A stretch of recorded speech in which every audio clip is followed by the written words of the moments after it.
hindi natin sure. Pero let us know in the comments kung ano pong opinion nyo doon kay Arthur Neri, kay Emerald. And sabi nga nung friend ko naku, baka si Kian ang next na maging guest mo baka explain niya na yung side mo.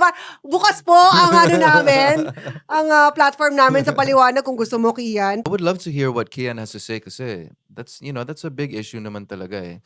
And pera, it's like it's so sensitive when it comes to money and artists. Syempre sensitive tayo sa mga work natin, craft natin to eh.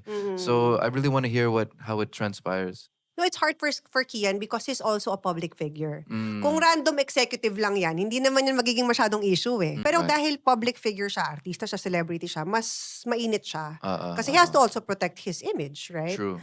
Now, speaking of getting paid, I had a, what to call this, conversation with a P-pop idol. He's a very good songwriter, this guy. Tapos I asked, uy, ang ganda ng mga kanta mo. Magkano na? Siguro, dami mo nang kinita dyan. Sabi niya, Miss Kring, mula nag-debut ako, wala pa akong kinita. Ay, ay, ay. Sa songwriting. Siguro sa mga gigs, may kinita na ganyan. Pero sa songwriting, wala pa siyang nabalik. Wala pang balik.